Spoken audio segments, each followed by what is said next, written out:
Rebonjour. Bonjour. Pour cette histoire de politiquement correct et incorrect, on dirait un concours de susceptibilité. Chaque communauté se sent agressée dès que l'on parle d'elle. Si on reste avec respect et politesse, on peut quand même parler des choses, non? Eh ben non, on peut pas. Si tu parles des juifs, des homos, des noirs, des arabes même, oh mon Dieu, on dirait que tu as fait un crime et tu es passible de poursuites et d'une peine pour homophobie, antisémitisme, racisme, etc. J'ai envie de dire que quand on est bien dans ses baskets, peu importe ce que disent les autres, si on ne supporte pas la critique, c'est que l'on cherche d'une certaine manière l'approbation. Et sans vouloir faire de la psychologie, peut-être pour se rassurer, ce spectre du politiquement correct muselle tout un chacun, malgré que tout le monde n'en pense pas moins, mais ne permet pas vraiment une meilleure compréhension entre les uns et les autres. C'est une sorte d'hypocrisie, en fait, masquée.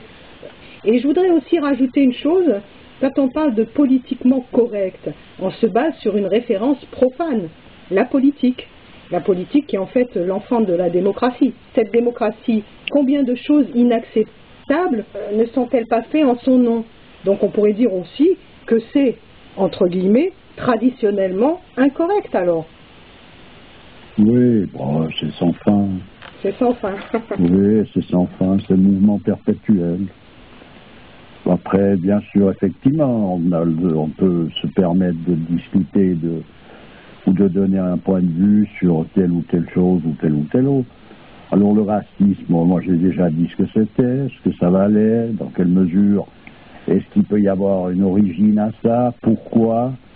Donc on ne mélangeait pas les races pour préserver le génie d'une race, ça ne voulait pas préserver un génie puis pas l'autre, donc chaque race a un génie particulier qui sur la hiérarchie des valeurs ne pèse pas dans une balance d'un côté ou de l'autre. Celui qui se prend pour une race supérieure en général, c'est qu'il est bien plus en dessous de la moyenne.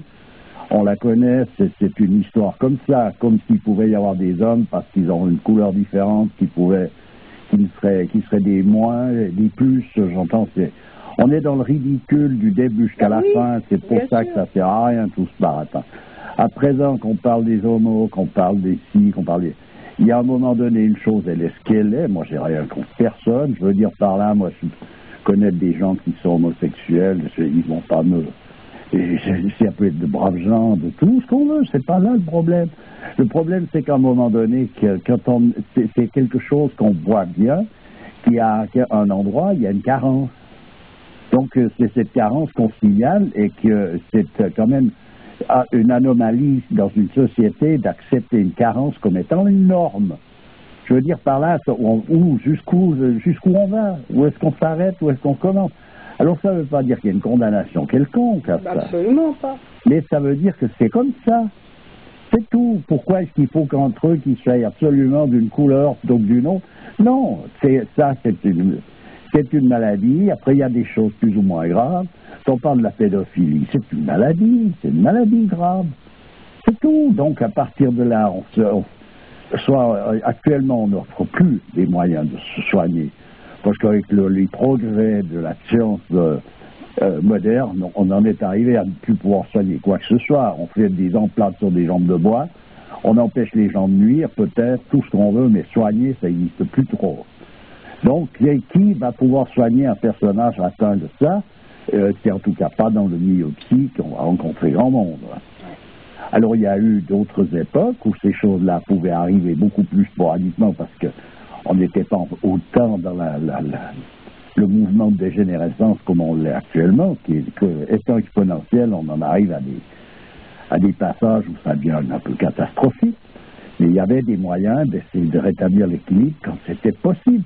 Parce qu'un équilibre, il est possible, il y a un possible, puis tout d'un coup, il y a un point de rupture où il n'y a plus de possibilités.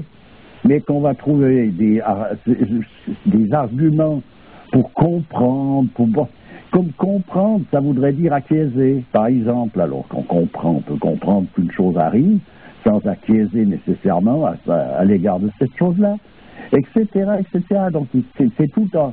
Il faut tout remettre en place. C'est ces fameuses indulgences par rapport aux faiblesses.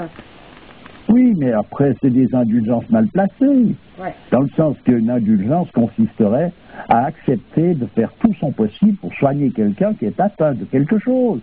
Alors voilà une indulgence. Autrement, lui permettre d'être dans son truc et puis de pouvoir le manifester par indulgence, non, c'est de la complicité, c'est des nuisances, ça. Ça n'amène pas le personnage à essayer de faire un effort quelconque pour pouvoir essayer de retomber sur ses pieds. Ça ne fait que d'aggraver la situation, et puis que le personnage puisse se permettre ce genre de truc, c'est qu'ils sont atteints tout aussi fort que celui qu'ils sont censés soigner, si ce n'est plus. Il faut quand même regarder les choses un peu normalement, non? C'est pas compliqué. Et j'ai envie de dire qu'on ne vole pas la réputation qu'on se fait. Tu vois ce que je veux dire? Et puis après, il y a le gag qui tourne autour, parce qu'il y a toujours des mouvements de pensée qui barrent dans tous les sens actuellement. On manipule ces mouvements de pensée, c'est des champs vibratoires. Moi, je connais très bien le processus. Ouais. Donc, c'est pour ça, ça rentre dans le même cadre que les histoires belges. Ah, ils sont cons, c'est belges. Dans les histoires des blondes, les blondes, machin. Après, il y a les arabes, pipi, qui volent. L'autre, le juif qui est constamment en train de marchander. Le noir qui... Il y a toujours une connerie ou une autre qui vient se rajouter, mais qui est un gag. Alors, on le prend en gag, puis ma foi, on s'en fout tout ça. Qu'est-ce que ça change? Qu'est-ce que ça peut... Quelle importance ça a? C'est une manière de faire des généralités autour de faits. Mais oui, mais attends, il faut prendre bien des mesures à ces trucs-là. Soit on est en train de faire un gag, puis qui est drôle en lui-même sur le jeu de mots. Et tout le monde rigole. Et puis un coup c'est telle race qui se retrouve dans cette position, un coup c'est une autre. Moi qui suis suisse, je vais te dire, j'en ai entendu déverser des pommures sur les Suisses, donc je me suis bien marré quand même. C'est tout, quelle importance que cela a, tout ça? On s'en fout, alors après, celui qui prend ça au sérieux, c'est qu'il est mal pris, il qu'il essaie de se soigner aussi. C'est qu'il est mal dans ses baskets. Oh, il n'y a rien à être mal dans aucune basket, sauf si on a mal. On a mal. On essaie de trouver le moyen de parer à cette difficulté, mais sans plus, je vois pas en quoi. Et je vois pas comment on peut déjà imaginer qu'une race peut être inférieure et une autre supérieure. Attends, on a oublié les femmes aussi, attends. Oui, de toute façon. Faut rien dire sur la femme, sinon tu as tout le mouvement féministe qui te tombe dessus. Oui, non, mais je sais, mais bon, c'est bon, on va pas.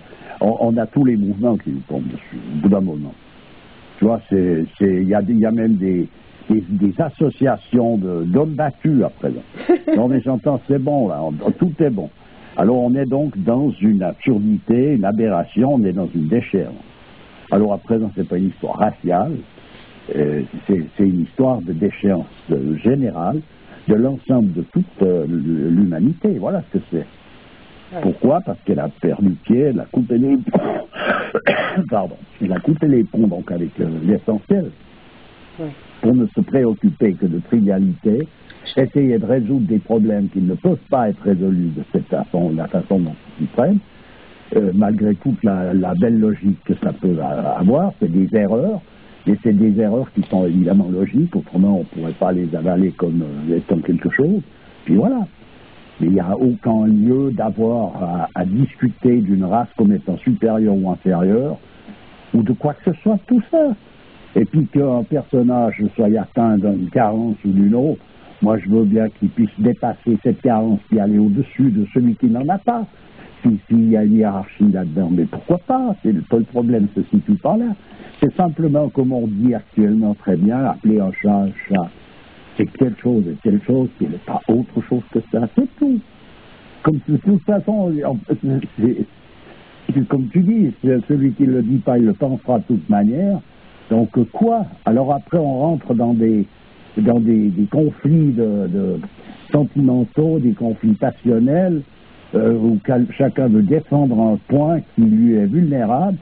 Je te dis, à un moment donné, les unijambistes, ils peuvent décréter que ceux qui ont deux jambes, c'est des anormaux. Oui.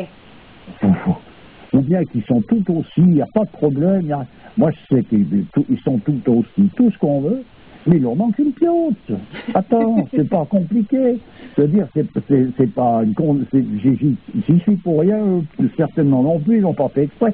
L'histoire, elle est qu'elle est comme ça. C'est pas compliqué. Ça change quoi? L'homme, il est sur Terre pour réaliser une dimension qui est sa dimension qui fait qu'il est véritablement un homme. Pas rien qu'en tant qu'animal humain, mais en tant qu'esprit d'homme qui vient directement du ciel. Donc il doit réaliser cette position-là, alors qu'il soit jaune, qu'il soit blanc, qu'il soit noir, qu'il soit rouge, qu'il soit de toutes les couleurs, des races possibles, qu'il soit atteint d'une maladie, d'une carence ou d'une autre. Tout ça, il est tout simplement dans la situation dans laquelle il doit être. Donc une société, ce qu'elle doit offrir à l'ensemble de toute la population, c'est la possibilité de pouvoir se dépasser. C'est tout. Et si une société ne permet pas ça, c'est que c'est une anomalie, c'est un cancer et non pas une société. Voilà. Ouais. Voilà ce que c'est rien d'autre. Tout à fait. Voilà. Il n'y a pas, dans un milieu normal, dans un milieu traditionnel, il est offert la possibilité de dépasser tout pour aller justement rejoindre cette origine céleste. S'il n'y a pas ça, eh ben donc c'est une assurance, une tumeur. On peut appeler ça société, on peut appeler ça civilisation, on peut utiliser tous les mots de la Terre, ça reste une anomalie, c'est rien. Finalement, les hommes se perdent dans des considérations qui n'en valent vraiment pas la peine. Mais tout le monde est atteint de ces choses-là. Ils sont animés par ce nationalisme-là qui est complètement bidon. Mais là, c'est assez récent. Et puis, j'espère que on a quand même pas mal d'auditeurs qui nous donnent des très bonnes explications sur certaines choses. Ils ont dépassé quand même considérablement cette position. Donc, après, celui qui ne peut pas, ben, il ne peut pas dépasser ça, il ne peut pas. C'est provisoire. Et puis, il y a un moment donné, il y a un tel conditionnement dans cette société-là que effectivement, on patauge dans des considérations complètement secondaires. Et puis voilà, quoi. Mais enfin, moi, je vois pas bien à part renouer avec un cadre traditionnel et aller chercher la valeur de ce que représente l'homme, et à partir de là, la valeur de toute chose, je vois pas du tout où il y a une solution possible dans une pétrolière pour pouvoir essayer de faire de mettre de l'eau dans son vin jusqu'à que le vin n'ait pas même le goût de l'eau, puis l'eau pas même le goût du vin. Enfin bref. Non, mais alors qu'on veut absolument faire croire que tous les hommes sont égaux, etc. Au contraire, là, on appuie sur les différences. Oui, ben voilà, mais en l'occurrence, parce que cette égalité, elle n'est pas à l'endroit où il y a des différences. L'égalité, elle est sur le plan essentiel. Ben oui. Nous sommes tous frères, c'est une chose, et nous sommes tous des exceptions, c'en est une autre, mais ce n'est pas des choses contradictoires, pas du tout. D'ailleurs, entre deux frères, ou trois frères, ou quatre frères de sang, ils peuvent très bien avoir ça peut être des personnalités totalement différentes, non? Donc là, en l'occurrence, on est frères de principe, on sort tous de la même souche, mais en réalité, on est tous différents. La nature ne permet pas la répétition de deux fois la même chose. Donc, d'avoir voulu faire du clonage, par exemple, on est en train de faire des choses qui, en soi-même, ne peuvent pas être acceptées par la nature. Ouais. Parce qu'il y a des lois dans la nature avec lesquelles on ne peut pas transgresser. En tout cas, on ne peut pas transgresser, je dirais, impunément. Voilà. C'est pas possible. Même chez les jumeaux monozygotes, là, il y a des différences. Alors. Ben, il n'y a qu'à demander à la maman. Elle les voit de dos, de nuit, n'importe quoi, elle les reconnaît. Donc, il y a bien une différence quelque part, non? Ouais. Parce que s'il y en a des points, elle ne le saurait pas. Ouais. Donc, elle a l'habitude, elle a repéré le truc, toc. Alors que tu débarques, tu vois deux têtes identiques, bon, c'est entendu, ça. Mais attends, c'est des ressemblances. Pas confondre se ressembler, mais même beaucoup avec le fait d'être le même. Oui, oui, oui. Parce qu'il y a déjà toute façon une différenciation précise, c'est qu'on ne peut pas être deux, puis un seul uniquement, toujours au même endroit, positionné de la même manière. C'est pas possible, tout simplement. J'ai pas compris. C'est absurde. J'ai pas pigé ce que tu viens de dire. Ben, on peut pas, c'est pas possible d'être totalement identique. Ça voudrait dire qu'on serait situé au même endroit, au même moment. Oui. Déjà. Et ça, on ne peut pas faire. C'est pas possible. C'est impossible. Ouais. Et la nature ne permet pas ça. Même dans les plantes, même dans les végétaux, même dans les minéraux, il y a des différences qui sont là présentes. La nature ne fait pas des répétitions dans ce sens-là. Donc finalement, avant d'essayer de voir si c'est politiquement correct, on devrait se poser la question si c'est traditionnellement correct. Oui, mais alors pour ça, ça veut dire donc qu'il faut aller rechercher ces données traditionnelles. Ben oui. Ben voilà, ben c'est ce qu'on dit depuis, moi il y a longtemps que tu nous le dis assez, hein. Voilà, je chante ça de jour et demi, moi. Pourquoi? Parce que je vois pas d'autre solution politiquement correcte. Quelle signification que ça peut avoir? Je veux dire, même de dire ça, j'entends ça déjà ridicule. J'ai été un peu comme le politiquement correct de l'équipe fantôme là qui avait préparé qui était mouillé dans l'histoire du sang contaminé.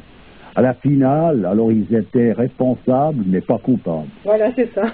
Donc tu sauras à partir de là que tu peux assassiner quelqu'un, tu es responsable mais tu n'es pas coupable. Bon, tout va bien. Je veux dire, jusqu'où on s'arrête, on peut s'arrêter. C'est sans fin, ce genre de glissade. Oui, tout à fait. Alors, c'est la glissade, et puis l'affaire, on le sait à présent, non? Voilà. Donc, si on veut retrouver quelque chose de solide, il faut aller le chercher où il est. C'est pas dans ce Capernaum.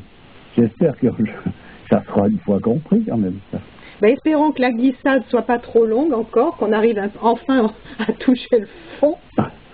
Un dénouement. Un dénouement à tout ça, quand même. Ah, bon, écoute, de toute façon, il y a toujours un dénouement à un moment donné. Oui, ben que ça arrive, hein, parce qu'il y en a marre. Eh ben, écoute, je te remercie. Ben, c'est toujours avec plaisir. Allez, à bientôt. À bientôt.